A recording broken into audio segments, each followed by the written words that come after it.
हर हर Mahadev.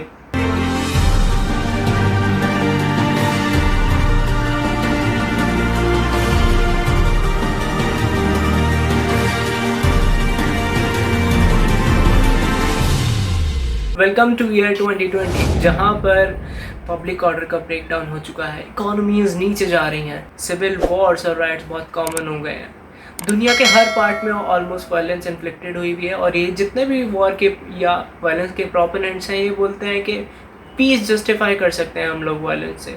All दो world war 2 के बाद दुनिया के जितने बड़े बड़े लीडर्स थे वो सब लोग पीस के बेसिस पर, ना कि वायलेंस के बेसिस पर एक सोसाइटी इस्टेब्लिश करना चाहते थे। बट आज के टाइम में हमें ये देखना ज़रूरी है कि पब्लिक वेलफेयर और सोसाइटी की होमोजेनिटी, क्या ये पीस से इस्टेब्लिश हो सकती है या फिर वॉर से। So let's start. Ishwar Gita chapter 7 में लिखा हुआ है, अहिंसा परमो धर्म, धर्म हिंसा तथैव च। इसका मतलब है कि अहिंसा जो है वो सबसे बड़ा धर्म है और धर्म रक्षार्थ हेतु हिंसा भी उसी प्रकार श्रेष्ठ है। इसको अगर थोड़ा सा इलेबोरेट किया जाए तो पीस और हार्मनी हर जगह इस्टेब्लिश रहनी चाहिए, ये सबसे बड़ा धर्म है। लेकिन पीस और हार्मनी को इस्टेब्लिश्ड रखने के लिए अगर वायलेंस की जरूरत पड़े तो वो भी धर्म बन जाता है। So this video is based on a very serious issue और हमने इस पर क्रिटिकल थिंकिंग की है। ये श्लोक जो अभी शुभम ने बताया था, ये पुराने टाइम से भी काफ़ी सारे लीडर्स ने एक इनकरेक्ट वे में इंटरप्रेट किया है और ये आई थिंक ब्रिटिश कॉलोनाइजर्स के टाइम से होता आ रहा है। इसके कॉन्सिक्वेंसेस हमें हिस्टोरिकल इवेंट्स में देखने को मिले हैं, जैसे साउथ अफ्रीका में। अहिंसा परमो धर्म है, लेकिन धर्म को बनाए रखने के लिए वायलेंस एक लास्ट रिजॉर्ट बन ही जाता है। Point to be noted here is कि हम लोग वायलेंस प्रमोट नहीं कर रहे हैं। सबसे पहली चीज यहाँ पे ये जानना बहुत ज्यादा जरूरी है कि धर्म एग्जैक्टली है क्या। जब इंसान करुणामयी हो जाए, जब वो कंपैशन से भर जाए, जब वो हर चीज को इक्वली ट्रीट करे, वहां धर्म है। धर्म को रिलीजन से रिलेट मत करना। हिंदू, मुस्लिम, सिख, ईसाई, ये सब बस प्रैक्टिसेस हैं धर्म को इस्टेब्लिश करने के लिए।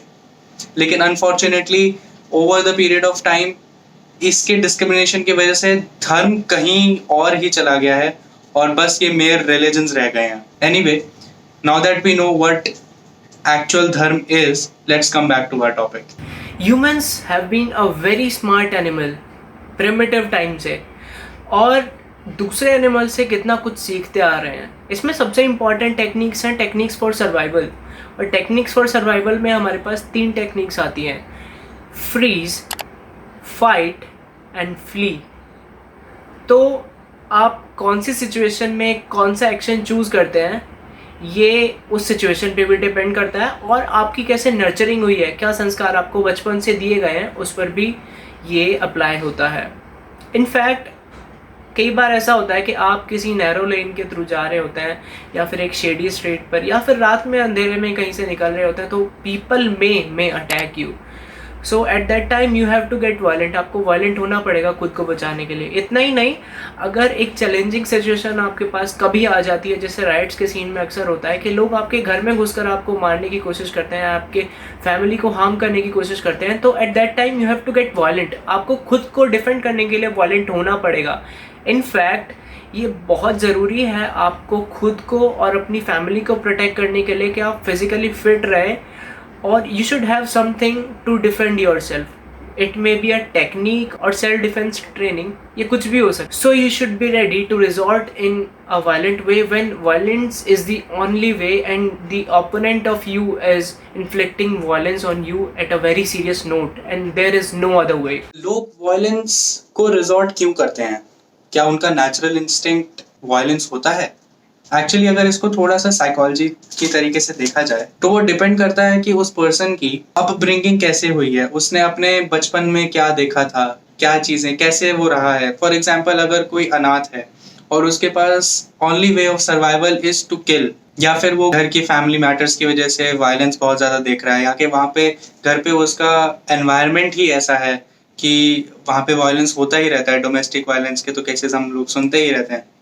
तो अगर ऐसा होता है तो फिर बच्चे की कंडीशनिंग ऐसी हो जाती है कि वो आगे चल के वायलेंस को ही रिजॉर्ट करता है। मनुस्मृति में क्षत्रिय वर्ग है उसको बोला जाता है कि वो वायलेंस को रिजॉर्ट करते हैं, लेकिन ये हमेशा एंड रिजॉर्ट होता है। क्षत्रिय धर्म जो है हमेशा डिफेंस फोर्स होता है। हमारी भी आर्म फोर्सेस जो है उसको भी हम लोग डिफेंस फोर्स कहते हैं, कहीं भी ऑफेंस फोर्स नाम यूज नहीं होता। कितने सारे एग्जाम्पल्स हैं आज के टाइम में जो आपको दिखा सकते हैं कहाँ कहाँ पर गलत तरह से वायलेंस का यूज़ किया गया। जैसे अगर वर्ल्ड वॉर 2 से शुरू करें तो हिटलर ने हॉलोकॉस्ट किया था। वर्ल्ड वॉर 2 में जापान में यूएस ने न्यूक्लियर अटैक्स किए थे।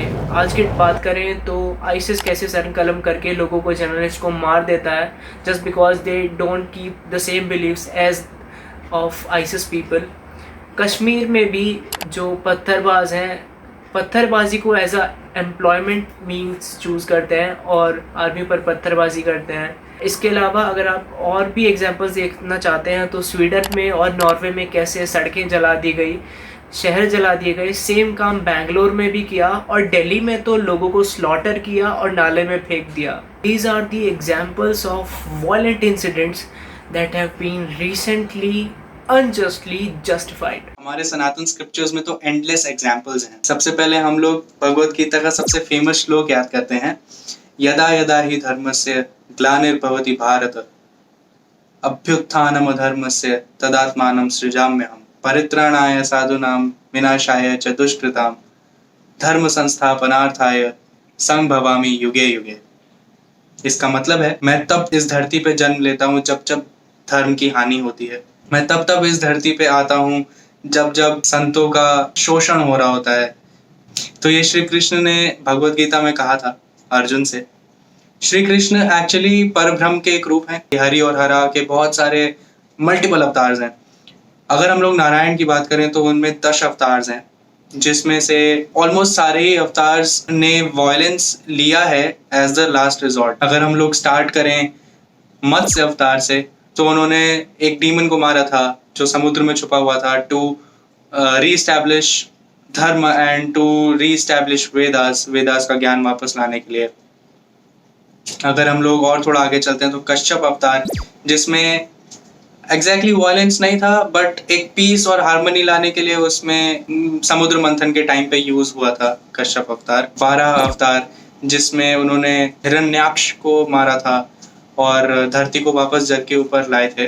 एक्चुअली ये एक मेटाफर है जिसमें जो जल है उसको अधर्म बोला गया है, तो धरती को अधर्म से वापस ऊपर उभारा था। भगवान विष्णु जी का एक अवतार और था नरसिंह अवतार, जो उन्होंने हिरण्यकश्यप को मारने के लिए लिया था। आगे हम लोग अगर चलते हैं तो परशुराम जी, जिन्होंने क्षत्रियों का विनाश किया था क्योंकि they were drunk with power. Shri Ram, बहुत सारे दैत्यों को उन्होंने मारा था और दैत्य पर्सनैलिटीज को मारा था, जैसे ताड़का, रावण, कुंभकर्ण।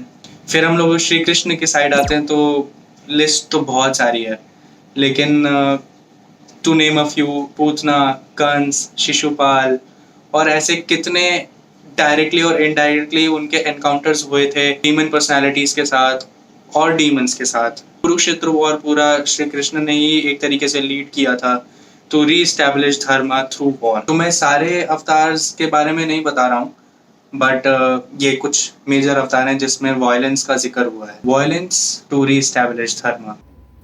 सनातन संस्कृति कहती है कि जब तक आपके पास एक वे आउट है, जब तक आप किसी प्रॉब्लम से या सिचुएशन से डील कर सकते हैं विद समथिंग नॉन वायलेंट, तब तक आपको वायलेंस की ज़रूरत ही नहीं है।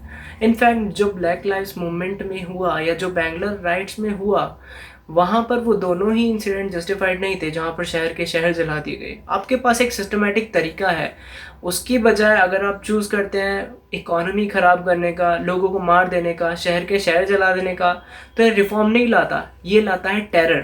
Terror is not reform, terror is slavery. और जो भी इस टाइप के वायलेंस के प्रोपोनेंट्स हैं उनको इनफैक्ट अ टेररिस्ट की तरह ट्रीट करना चाहिए वहाँ की जो भी जुडिशरी है। और कहीं की भी जुडिशरी अगर धर्म को स्टैब्लिश नहीं कर सकती, which is public order and justice, तो अगर धर्म को वो एस्टैब्लिश नहीं कर सकती तो ऐसी जुडिशरी ही वेस्ट है। So this is it for this video. इस वीडियो को मल्टीपल टाइम्स देखिए, क्योंकि हम लोग यहाँ पे वायलेंस प्रमोट नहीं कर रहे हैं। हम लोग यहाँ पे ये बोल रहे हैं कि पीस और हार्मनी सबसे बड़ा धर्म है। पीस और हार्मनी को इस्टेब्लिश करने के लिए या रीस्टैब्लिश करने के लिए लास्ट रिजॉर्ट, सिर्फ लास्ट रिजॉर्ट वायलेंस बचता है। हम लोग वायलेंस बिल्कुल भी प्रमोट नहीं कर रहे हैं। So till the next time, जय जय श्री श्री राम। राम।